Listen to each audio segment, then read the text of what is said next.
Hello everyone, মায়ের হাতের রান্না চ্যানেলে তোমাদের সবাইকে স্বাগতম। আজকে মা রান্না করছে চিকেন দিয়ে বুটের ডাল ভুনা। এতে লাগছে চিকেন, বুট বা ছোলার ডাল, লাগছে আলু, সর্ষের তেল, বাটা মশলা। এখানে মা বুটের ডালকে 1 ঘন্টা যাবৎ ভিজিয়ে এরপর সেদ্ধ করে একপাশে সরিয়ে রাখবে। রান্নার শুরুতেই মা কড়াইতে সর্ষের তেল গরম করে তাতে আলুগুলোকে ভেজে নেবে। আলুগুলো দিয়ে তার মধ্যে মা সামান্য হলুদ দিয়ে আলুগুলোকে সুন্দর করে ভেজে তুলে নেবে সেই সর্ষের তেলের মধ্যেই। এরপরে মা তেজপাতা, শুকনো মরিচ, এলাচ, দারচিনি ফোড়ন দিয়ে দেবে। এরপরে মা এর মধ্যে জিরা ফোড়ন দিচ্ছে। এরপর মা এর মধ্যে দিয়ে দিল রসুন কুচি। রসুনটা একটু সুন্দর ভাজি হলে এর মধ্যে মা পেঁয়াজগুলো দিয়ে দিচ্ছে। পেঁয়াজগুলোকে কিন্তু একটু সময় নিয়ে সুন্দর করে ভাজতে হবে। পেঁয়াজগুলোকে খুব সুন্দর করে যখন গোল্ডেন কালার চলে আসবে এর মধ্যে মা দিয়ে দেবে পেঁয়াজ রসুন বাটা। পেঁয়াজ রসুনটাকে কিন্তু সুন্দর করে কষাতে হবে। এর মধ্যে মা দিয়ে দিল 2 চামচ আদা বাটা। আদাটা দিয়ে আরেকটু সুন্দর করে কষিয়ে যখন মশলাটার থেকে তেল উঠে আসবে এর মধ্যে মা দিয়ে দেবে জল সামান্য। এর মধ্যে মা 1 চামচ হলুদ গুঁড়ো, 1 চামচ মরিচ গুঁড়ো, 1 চামচ ধনিয়া দিয়ে মা নাড়াচাড়া করে মিশিয়ে নিল। এরপরে মা এর মধ্যে দেবে কাশ্মীরি লঙ্কার গুঁড়ো 1 চামচ মতো মা দিয়েছে, এটা সুন্দর রং আনার জন্য। এরপরের মধ্যে মা পরিমাণ মতো লবণ দিয়ে দিল। সব কিছুকে একসাথে খুব ভালো মতো কষাতে হবে। এরপর মা এর মধ্যে 1 চামচ জিরা বাটা, 1 চামচ গরম মশলা বাটা দিয়ে সব কিছু একসাথে খুব সুন্দর করে নেড়ে চেড়ে নিচ্ছে। দেখো কালারটা কি সুন্দর চলে এসছে। রান্না হতে হতে কালার আরও লাল হয়ে যাবে। এরপর মা এর মধ্যে মুরগির মাংসগুলোকে দিয়ে দিল। মাংসগুলোকে দিয়ে সব একসাথে খুব সুন্দর করে মা নেড়ে চেড়ে নিচ্ছে যাতে মশলাগুলো মাংসের গায়ে গায়ে খুব সুন্দর করে লেগে যায়। এরপরে মা চিকেনের মধ্যে আলুগুলো দিয়ে দেবে।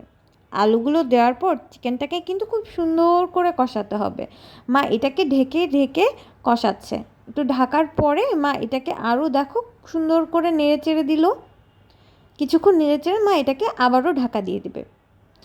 এভাবে ঢাকা খুলে সুন্দর করে নেড়ে চেড়ে মাংসটা থেকে মা খুব সুন্দর করে কষিয়ে নিচ্ছে। চিকেনটা বেশ কিছুক্ষণ কষিয়ে এরপরে মা এর মধ্যে সেদ্ধর জন্য গরম জল দিয়ে দিল।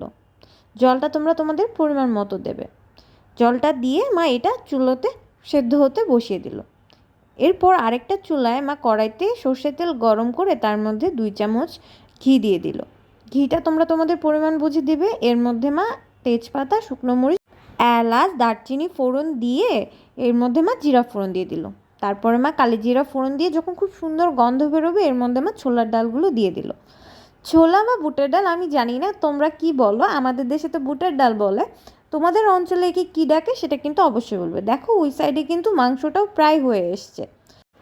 মা কিন্তু বুটের ডালটাকে খুব সুন্দর করে নেড়েচেড়ে কষিয়ে এর মধ্যে সামান্য আদা, সামান্য হলুদ গুঁড়ো দিয়ে সামান্য জিরা বাটা দিয়ে সব কিছু একসাথে নেড়েচেড়ে মিশিয়ে খুব সুন্দর করে রান্না করে নিচ্ছে। এর পর্যায়ে মা সামান্য জল ব্যবহার করছে। ডালটা যেহেতু আগের থেকেই সেদ্ধ করা এর জন্য বেশি জলের প্রয়োজন পড়বে না। এরপরে মা কাঁচামরিচগুলো দিয়ে দিল। মাংসটাও কিন্তু এই পর্যায়ে হয়ে এসছে।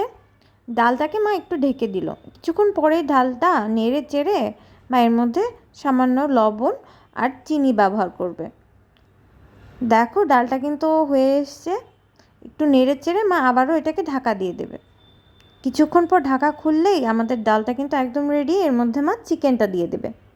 চিকেনটা দিয়ে ডালটাকে একসাথে নেড়ে চেড়ে দিলে কিছুক্ষণ ফুটিয়ে নিলেই আমাদের ডালটা অলমোস্ট রেডি। এ পর্যায়ে মা আবারও একটু ঢেকে কিছুক্ষণ রান্না করছে।